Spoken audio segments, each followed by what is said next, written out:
Just breathe.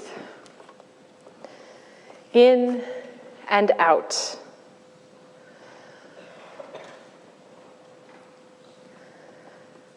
Your breath, your respiration, a taking in and a breathing out of the Spirit, God's Spirit around us.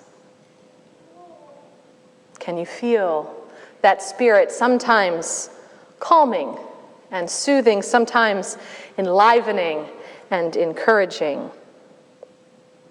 Although one of the hardest and trickiest concepts for God that we seem to be able to come up with, the Spirit, it's one of the most linguistically interesting words in our language and in several others. As you respire, you take in again the Spirit. The root word is there, the same. But it's much deeper than that. We go back to the Hebrew language in which the Hebrew Bible was written, and the word there for spirit is ruach, which is also the word for breath. Can you hear it? Ruach, breath. And it is also the word for wind, ruach, a wind that blows, a breath of God, the Spirit that moves. In the story of creation from the first chapter of Genesis, there's formlessness and water upon the deep, and what there is ruach upon the surface of the water. There is wind disturbing the surface of the water. No, it's God's breath on the surface of the water. No, it is the Spirit that moves on the water, the ruach. And then the story continues, and God creates humankind, fashioning us out of mud and dirt and clay, the stuff of the earth, and creates a form, a shape, but we do not yet live. And then God breathes ruach into humankind, breath. And we are filled with the Spirit, and we live. Later, the prophet Ezekiel sees a valley of dry bones, disconnected, cut off, totally dried out, a people desiccated and gone forever. But God tells Ezekiel to prophesy to the bones and tell them to come together, and they do, and sinews and flesh come upon them, and they stand, but they do not live. And then God tells Ezekiel to prophesy to the wind, to the breath, to the Spirit, prophesy to the ruach, God says to Ezekiel. Tell the wind to blow, the breath to breathe, the Spirit to come and fill these people, and they live. Ruach, breath, Spirit, wind. The word in Greek is pneuma. Pneuma. It too means spirit. The study of the Spirit is pneumatology. That's a fancy word. It also means wind. It also means breath. Pneuma. When the apostles are gathered on the 50th day after Easter, they hear a sound like a mighty wind, and they are filled with the pneuma, with the Spirit, God's Spirit. And in English, the root word for spirit is that spear part, that spiri part.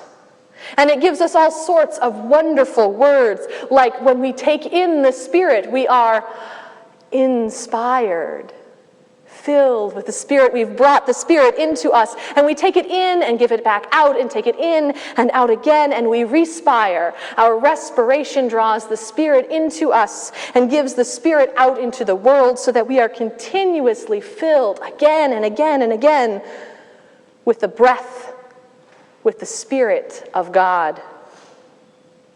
And when we are so filled with the Spirit and inspired, we might also aspire. Like ascend, right, to go up. Our spirits lift. We aspire to more, to do, to be what God is calling us to be. Filled with the Spirit, we are lifted by the Spirit. We hope and we aspire. And when the people of God all are filled with the Spirit together, the word for together is con, like conjoined, or conversation.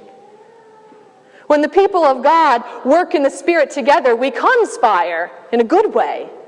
We conspire, our spirits join together, and the greatest conspiracy of all, God's Spirit and our spirit join together for the work and the blessing of the world. And who knows, when those spirits move and cross paths and intersect, what may transpire as the Spirit moves and journeys and crosses over, right? Transportation, transatlantic, crosses over. What may transpire when the people of God are filled with the Spirit. And if we work really hard, I'm not quite sure how this one fits in, but if we work really hard, then we perspire.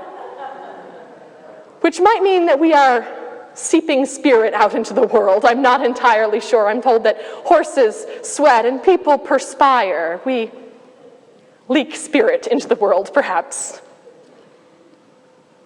And when we run out of breath, and we run out of spirit, when we exhale and there is no more, we expire. The people of the way, the people of Christ gathered together, hear this rush of wind, of ruach, of pneuma, God's breath, the wind that pushes from our backs as we are moving ever forward and carries us onward, the Spirit that fills us. And they and we are filled with the Spirit. We are inspired. We take it in and give it back out. We respire.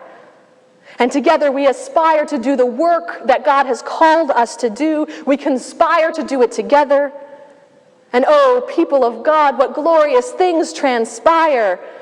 And even when we perspire, as we are filled with that Spirit, just respire, just breathe.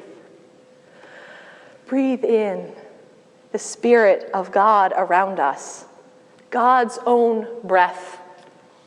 Every molecule of air that you breathe has been breathed by life before, by someone, by something else. And every molecule of air that you give back to the world will be taken in by someone, something else. Constantly recycling, reusing, respiring. The breath, the Spirit of God, that first breath on the water, the breath of life into us all, the Spirit that inspires us. May we breathe the breath of God, the Spirit, moved by the wind, that we may not expire, but with every breath, with every hope, aspire and inspire as God's people filled with God's Spirit. Take it in, give it back, share and grow, and just breathe. God is with you. Amen.